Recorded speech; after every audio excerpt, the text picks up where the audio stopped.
no lo aplicamos a los equipos médicos. ¿Es así, Gloria? Sí, es correcto. En realidad la iniciativa nace de la Fundación Sendit. La Fundación Sendit es un hijo de Conatel. Cuando se promulga en el año 2000 la Ley Orgánica de Telecomunicaciones, se pone como un objetivo fundamental el desarrollo de capacidad tecnológica nacional. Hablamos de capacidad en electrónica, en electricidad, en control, que son los elementos necesarios para desarrollar dispositivos de telecomunicaciones.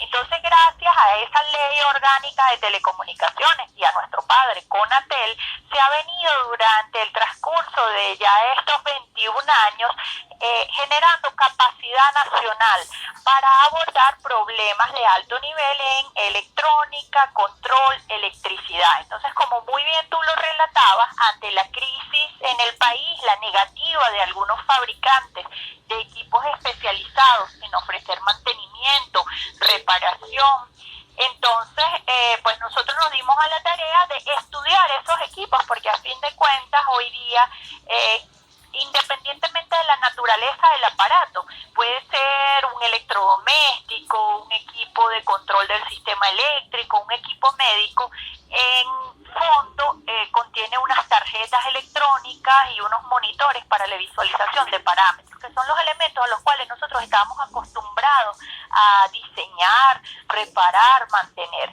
Entonces, bueno, nos pusimos a estudiar cada uno de los problemas que afrontábamos, y cuando digo problemas, por ejemplo, empezamos por una incubadora dañada, cómo funciona la incubadora, cuáles son sus mecanismos de operación. Eso lo hacen algunas tarjetas controladoras y comenzamos a reparar esas tarjetas. Hoy en día tenemos una gama de casi 50 aparatos diferentes que estamos en la capacidad de reparar. Hablamos de electrocardiógrafo, mamógrafo, tomógrafo, equipos de rayos X, nebulizadores, aspiradores de glera, monitores multiparámetros, tensiómetros, etcétera, etcétera, etcétera.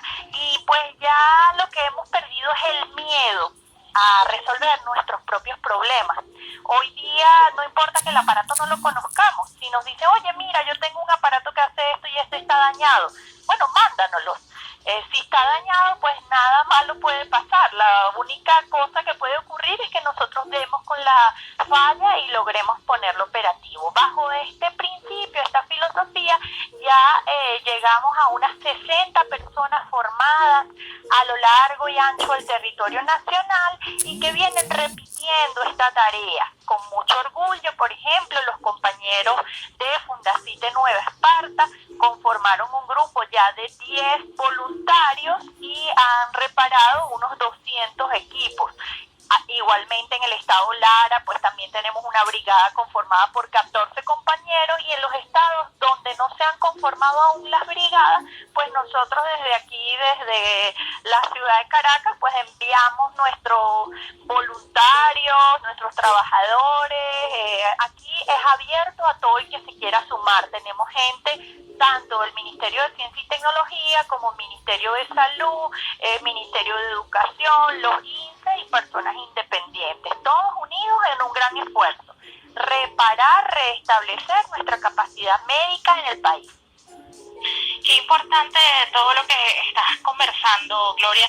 Primero, que sean voluntarios. Segundo, que perdieron el miedo a lo desconocido, que todos tenemos ese miedo a lo que no conocemos, pero una vez que damos el paso, esos miedos como que quedan obsoletos. Gloria, la callapa heroica también llegó en su momento a Conatel. Esa callapa heroica también llegó a los espacios del Servicio Médico de Conatel. Somos testigos del trabajo que hacen estas personas que están dedicadas a darle amor al país a través de sus talentos. En Caracas, ¿cuántas personas conforma el equipo? Y tienes una proyección, una estadística de cuántos hospitales han sido atendidos por la callapa heroica hasta el momento. Sí, a nivel nacional no todos son hospitales, tenemos también CDI, ambulatorios, pero a nivel nacional superamos los 70 espacios. Digo espacios en hospitales porque, bueno, incluye CDI, incluye ambulatorios. Y de cuántas personas lo conforman, en realidad la ministra Gabriela Jiménez ha puesto al servicio de Callapa Heroica toda la estructura del Ministerio de Ciencia y Tecnología. Entonces, la totalidad de sus entes adscritos está a la disposición de Callapa Heroica, y a veces no son solo el técnico o la técnica que ejecuta la reparación, sino, por ejemplo, ha sido de grandísimo aporte los compañeros y compañeras de Hipostel, porque a lo mejor tenemos un aparato en un estado del país y necesitamos trasladar un repuesto, necesitamos trasladar el aparato, entonces Hipostel en plena disposición.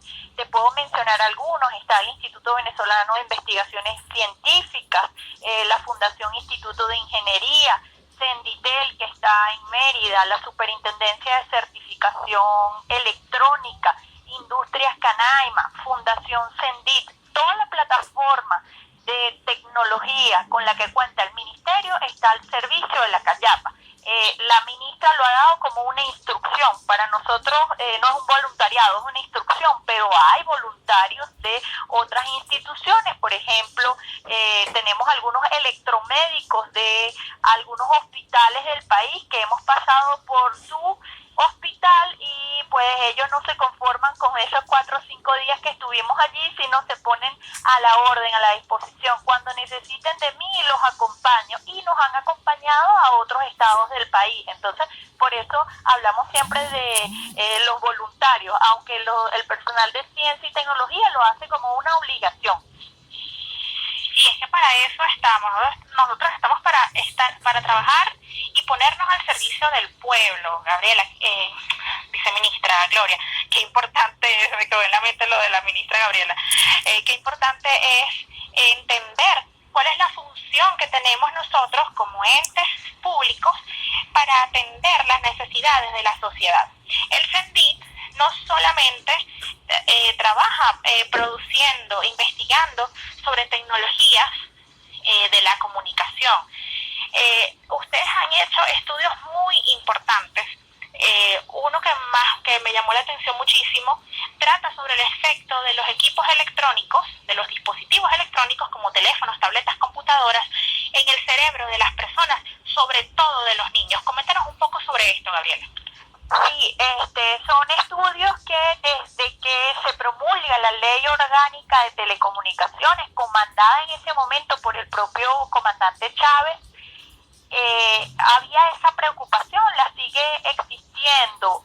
Todos los dispositivos eléctricos y electrónicos, y con mayor énfasis los que usamos en telecomunicaciones, bien los mencionabas, tabletas, celulares, computadoras, router inalámbricos, modem, generan un campo electromagnético que de alguna manera interactúa con nuestro cuerpo, interactúa con nuestro cerebro. Eso está científicamente comprobado. Incluso en el año 2011 la Organización Mundial de la Salud emitió una alerta reclasificando los campos electromagnéticos en frecuencias de telefonía móvil particularmente, indicando que eran potenciales cancerígenos.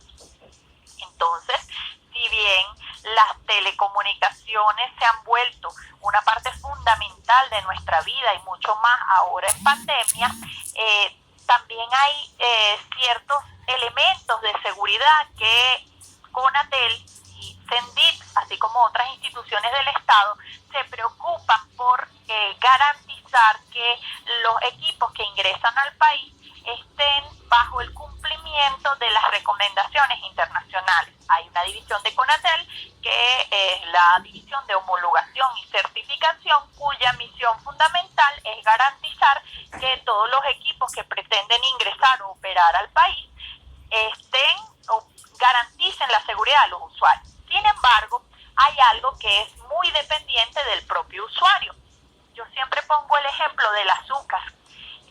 Sí, un poquito de azúcar, una cucharadita de azúcar quizás en una tacita de café al día no genera ningún efecto nocivo, y el azúcar ha sido certificada tal vez por el Ministerio de Salud, pero si alguno de nosotros tiene alguna patología individual, o en lugar de tomar una tacita se toman 10 tacitas y por ende 10 cucharaditas de azúcar, entonces ya no basta la vigilancia, el control sobre la calidad de ese azúcar, porque el usuario está haciendo un uso excesivo. Lo mismo nos ocurre con la exposición a teléfonos celulares, tabletas, módem inalámbrico. Conatel hace un gran esfuerzo en certificar que sean inocuos a la salud, pero esa inocuidad es válida solo si se hace un uso racional del elemento. Entonces nosotros hemos venido desarrollando campañas conjuntamente con Conatel para promocionar esa conciencia, sobre todo ahora en tiempos de pandemia. No todo puede ser estar pegado al dispositivo de telecomunicaciones. El ser humano necesita la actividad física, necesita el esparcimiento, diferente a reproducir quizás un video en un terminal de telecomunicaciones. Es cierto, muy importante también el tema de las edades, sobre todo en niños. Los usuarios tienen que saber que hay que respetar la edad mínima que debe tener un infante para poder operar estos dispositivos, y es que antes de los 2 años puede ser todavía más peligroso. Sí, es correcto.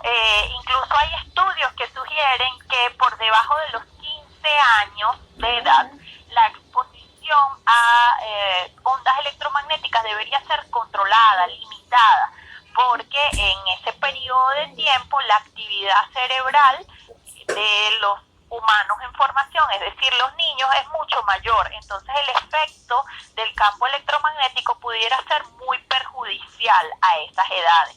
Hay países como por ejemplo Francia, en donde sentenciaron algunas leyes que prohíben el uso de teléfonos celulares por menores de 15 años. Entregar en Francia un teléfono celular a un menor de 15 años equivale a darle una cerveza, un cigarrillo o alguna otra sustancia considerada peligrosa y prohibida para menores de edad. No, y es que si nos vamos a desarrollar ese tema, aquí pudiéramos estar 2 horas, porque no solamente hablamos de lo que a salud física se refiere, sino también a salud mental, porque los niños, niñas y adolescentes son más vulnerables al bullying, al acoso y a todas estas prácticas o malas prácticas que en ocasiones se ejecutan a través de los dispositivos electrónicos. Gloria, estabas conversando sobre el trabajo que hace Conatel en la homologación de equipos. ¿Ustedes tienen pensado desarrollar ese laboratorio de homologación en el CENDIT? Nosotros contamos desde hace más de 10 años con 3 laboratorios de homologación, solo que a medida que avanza la tecnología es necesario actualizar esos espacios.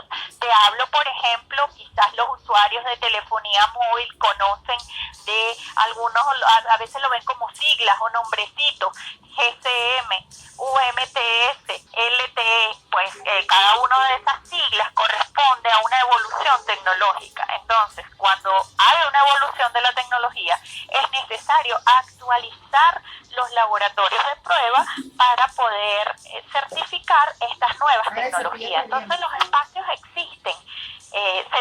Es un trabajo que se hace desde la promulgación de la Ley Orgánica de Telecomunicaciones, solo que no somos ajenos a la realidad económica, a los efectos del bloqueo y las sanciones. Entonces a veces se nos dificulta un poco el hacer las pruebas en casa.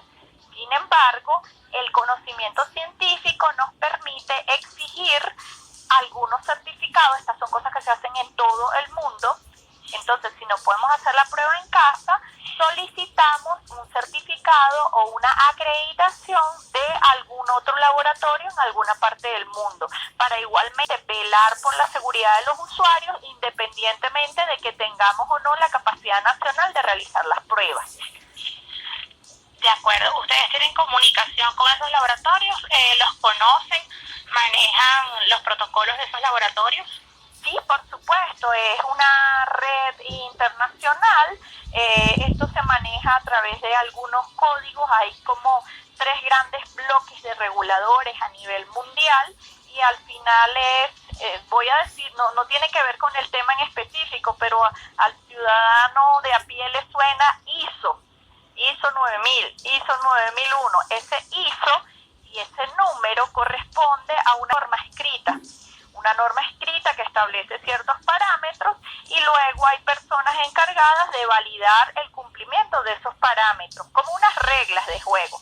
Igualmente en el mundo de la telefonía pues hay diferentes organismos reguladores. En el caso de los campos electromagnéticos es la Organización Internacional de Protección contra la Radiación Electromagnética. Por sus normativas existen diferentes laboratorios a nivel mundial que hacen esa certificación. Es el equivalente a esas que llamamos certificaciones ISO. Estamos conversando sobre el trabajo que realiza la Fundación Sendit, y específicamente dejamos una pregunta al aire para la viceministra sobre otras investigaciones que hayan desarrollado y cuáles han sido sus conclusiones, viceministra. Sí, muchísimas gracias por el espacio. Fíjate, como decías tú misma hace un rato, uno puede estar horas y horas, son temas apasionantes. Uno de los estudios más importantes que hemos desarrollado es precisamente el de la exposición a los campos electromagnéticos en frecuencias celulares, digamos que particularizado al caso venezolano. Y allí tenemos dos digamos que elementos diferenciadores con respecto al resto del mundo. Desde que se promulgó la Ley Orgánica de Telecomunicaciones y se nacionalizaron las empresas dedicadas a telecomunicaciones, hablamos de CanTV y Movilnet, el pueblo venezolano ha disfrutado de unas tarifas de servicio móvil, de telefonía móvil, extremadamente accesibles, lo cual es una ventaja desde el punto de vista de democratización de los servicios, pero también debemos mostrar la otra cara de la moneda.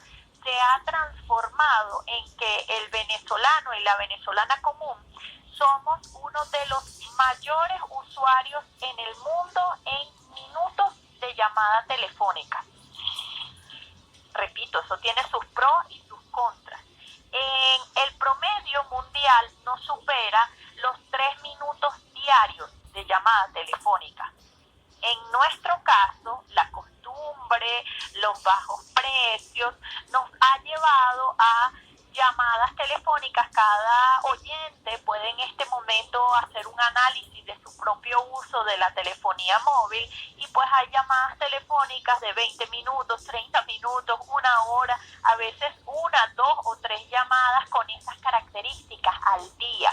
Entonces resulta que el ciudadano promedio venezolano tiene un uso del teléfono móvil que es 10, 20 o 40 veces superior al promedio de uso en llamada telefónica en el resto del mundo.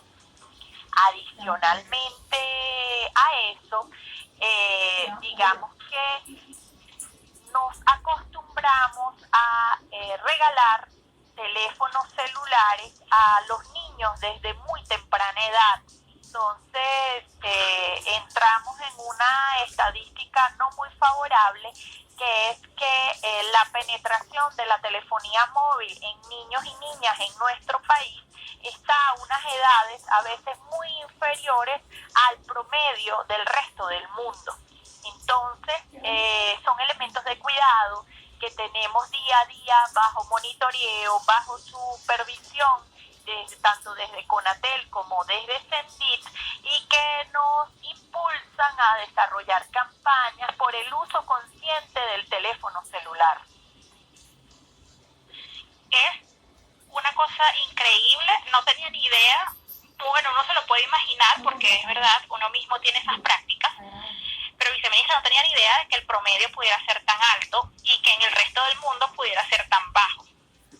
Es un tema económico fundamentalmente. Quienes han tenido la oportunidad de estar en otros países sabrán que el minuto de llamada de telefonía móvil es extremadamente costoso. Hablamos de aproximadamente $0.50 el minuto, es decir, una llamada de 30 minutos tiene un costo en promedio mundial de $15. Cuando aquí hay muchas telefonías que tienen planes que dan hasta 10 horas de llamada a los usuarios. Hay planes así. Digamos que derivadas de las bajas tarifas, de la accesibilidad. Es correcto. Igual no sucede con la energía eléctrica.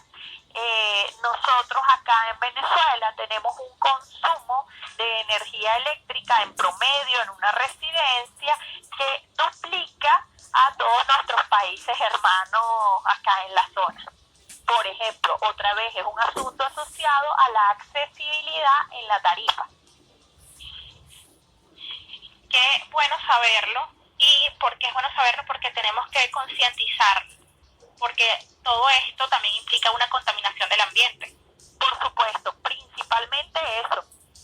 Tanto el uso, además de la contaminación del ambiente, el tema sanitario, que ya nos comentaba sobre el uso de la telefonía en niños, niñas y adolescentes, y también en nosotros los adultos, por supuesto. Claro, en adultos vemos efectos que a veces ni siquiera los asociamos con el uso excesivo del teléfono celular.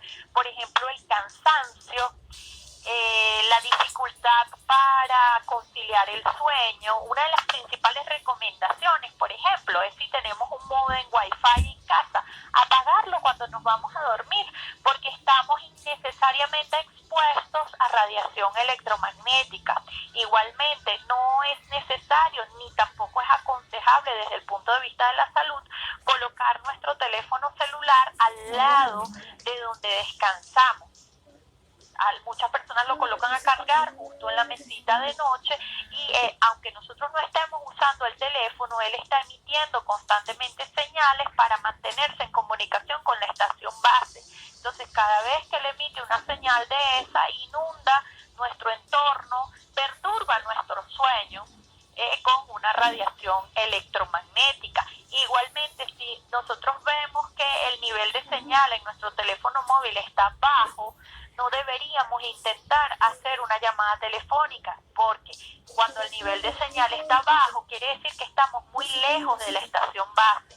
Entonces nuestro teléfono, si lo forzamos a emitir una llamada, él emite más potencia de la que emitiría cuando el nivel de señal está completo. E igualmente, la última recomendación en este caso, todos los teléfonos móviles por norma internacional vienen acompañados de audífonos, porque nosotros debemos alejar la fuente de radiación de nuestro oído. Nuestro oído es un canal directo al cerebro. Es también una costumbre muy venezolana mantener en casa muchas cajitas de todos los teléfonos móviles que hemos tenido a lo largo de nuestra vida, y cada una tiene adentro los audífonos porque no los usamos. Quizás no los usamos porque desconocemos que colocar el teléfono celular en el oído directamente es colocar a la fuente de radiación mucho más cerca de nuestro cerebro. Qué grave todo esto. O sea, da risa el chiste, ¿no?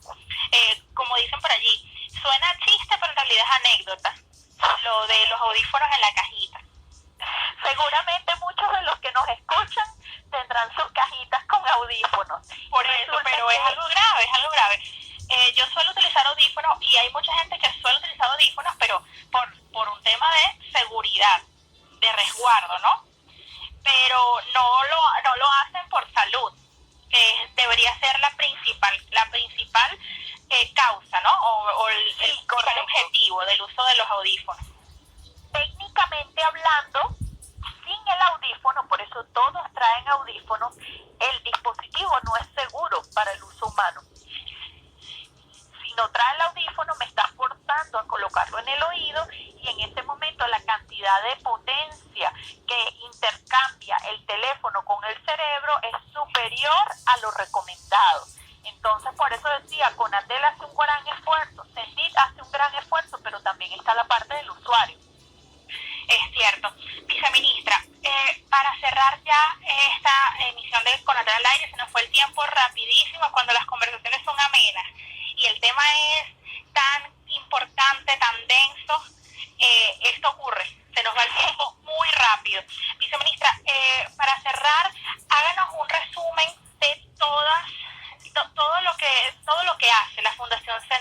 se encarga, hasta dónde llegan sus capacidades y, por último, a dónde se pueden comunicar los centros de salud que necesitan del apoyo de la Callapa Heroica.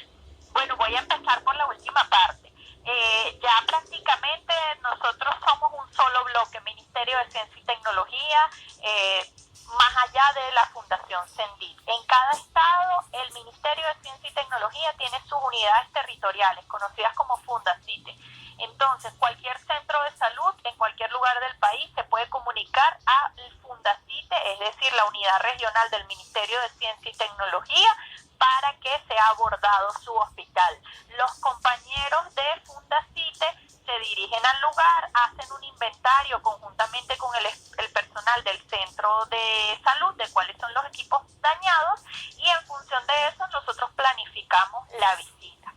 Ahora, ¿qué hacemos en Fundación CENDIT? Igualmente, ya dejamos de ser Fundación CENDIT, tenemos a todos los entes dedicados a desarrollo tecnológico, digamos que con una sola fachada. Estamos en la posibilidad de desarrollar, diseñar, mantener cualquier tipo de sistema, ya no solo de telecomunicaciones, sino de control o con presencia de tarjetas electrónicas. A través de esas capacidades hemos estado prestando servicio, por ejemplo, a PDVSA Gas, a Corpoelec, a Hidrocapital. Cualquier institución del Estado que tenga algún equipamiento con fallas en su sistema de control, pues igualmente es abordado por Callapa Heroica. Hoy día Callapa Heroica no es solo a los centros de salud. Y además de prestar el servicio de mantenimiento correctivo, pues el Ministerio de Ciencia y Tecnología en su totalidad se encuentra hoy enfocado en la atención a la pandemia COVID. La atención a la pandemia no es solo en los centros de salud, es también en el desarrollo de alternativas nacionales para el tratamiento a los pacientes.